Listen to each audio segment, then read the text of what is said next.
Pozdrav svima i dobrodošli na kanal Repeticije hrvatski jezik. Danas se bavimo riječju bol, njezinom uporabom, zašto se griješi u njezinoj uporabi, gdje nastaju komplikacije. Odgovore na sva ta pitanja pogledajte u nastavku ovoga videa. A za početak, probajte riješiti ovaj kratak zadatak i vidite zapravo griješite li vi u uporabi ove riječi. Rečenica glasi ovako. Kada sam bio dijete, bol koju sam osjećao nakon što sam ogrebao koljeno bila je dovoljno da me rasplače, ali to nije bilo ništa usporedbi sa bolom ili bolju koju sam osjetio nakon gubitka voljene osobe. Zaustavite video, uzmite par sekunda i vidite zapravo koji biste oblik upotrijebili i hoćete li pogriješiti. Rješenje slijedi u nastavku i 1, 2, 3, evo ga. Rješenja su dva, odnosno točan je oblik i boli i oblik boli, odnosno i pod A i pod C. Zašto oblik B nije točan, odnosno oblik bolom? Pogledajte u nastavku ovoga. Evo ovako. Riječ boli je u hrvatskom jeziku dvorodna. Da je riječ dvorodna, to znači da ima dva roda.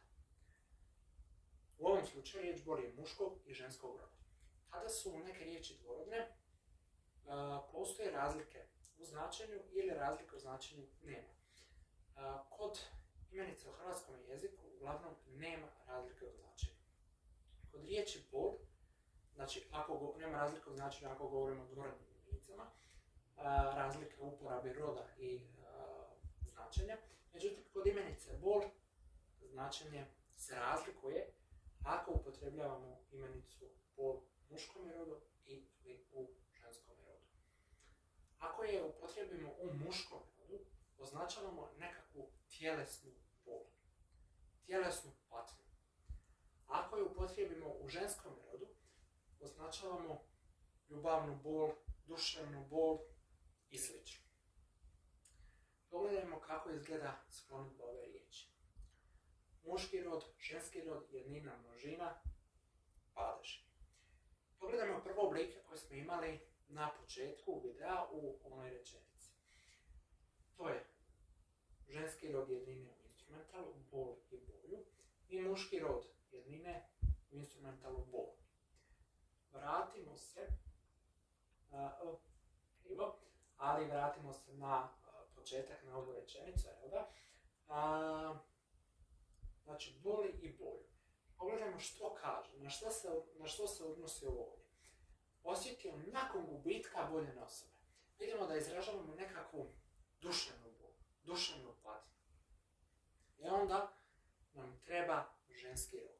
U ovom slučaju padež instrumental, sve su ove riječi odnosno oblici instrumental, dakle s, kim, čim, boli ili bol. Dakle, ženski rod, jer označavamo duševnu bol. Pa vratimo se nazad na skladbu. Evo ga. Jednina, dakle, ženskog roda boli boju i muški rod bol. To smo sad ustanovili i ustanovili smo zašto u onoj rečenici točan ženski rod jednine instrumentala. Ovo su ostali svi oblici. Možda je bitno za naglasiti da oblik bolovi, dakle množinski oblik, bolovi, se odnosi na muški rod množine, a boli na ženski rod množine. Dakle, treba razlikovati. Ako ubacimo ovo ov, razlika postoji.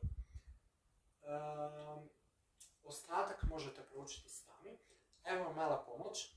Ako biste bolje razlikovali kako izgledaju oblici muškog roda, a kako oblici ženskog roda, usporedite ovu imenicu sa nekom drugom imenicom. Na primjer, za muški rod uzmite riječ stol.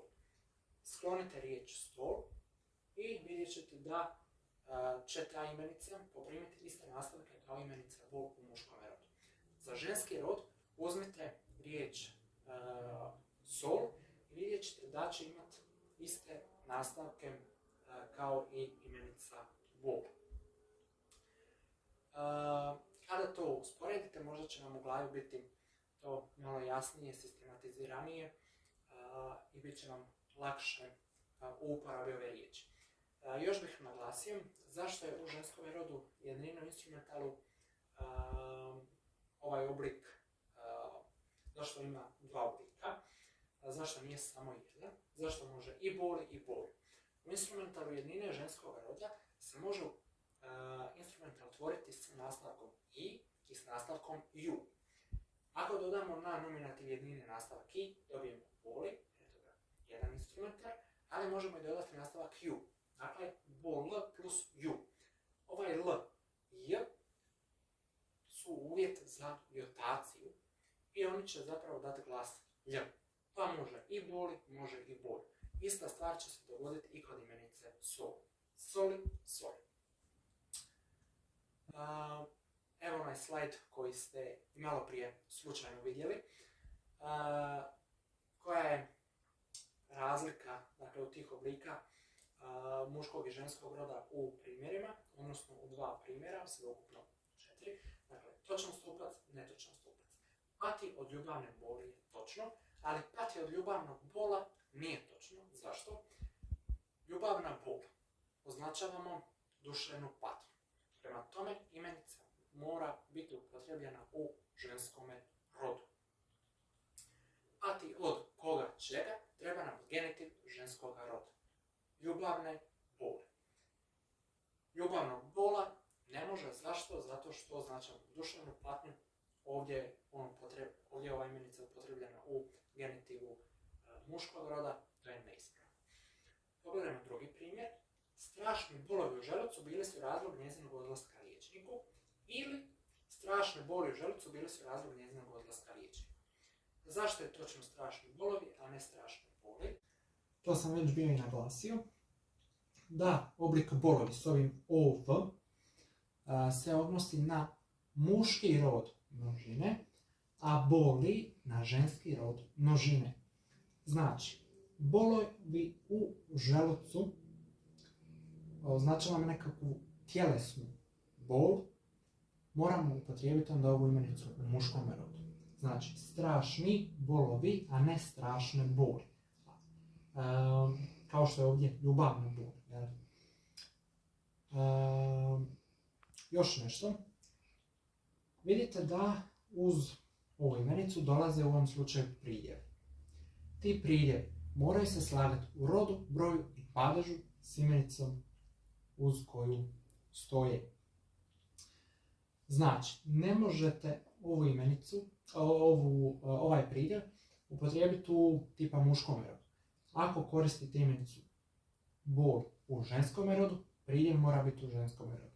Ako koristite imenicu bol u muškom rodu, pridjev mora biti u muškom rodu. Vrlo logično. Znači, ne može strašne boli. To je vrlo jasno. Dakle, mora se pridjev slagati u rodu, broju i padežu s imenicom na koju se odnosi. Zadatak za vas. Probajte napisati riječ bol u odgovarajućem obliku, odnosno padežu, na ova dva mjesta u ovoj rečenici. Rješenje pogledajte u takozvanim shortsevima na YouTube ili kratkim videozapisima. I zapratite ovaj kanal, zapratite me na YouTube, subscribeajte se ili na hrvatski pretplatite se, udarite like, odnosno onu oznaku sviđa mi se, pogledajte i potražite me na Instagramu i na TikToku. Pratite nas kako biste vidjeli, pratite nas, repeticije, kako biste vidjeli ostatak videozapisa, jezičnih savjeta koje ću dijeliti s vama u nastavku. Hvala i do slušanja.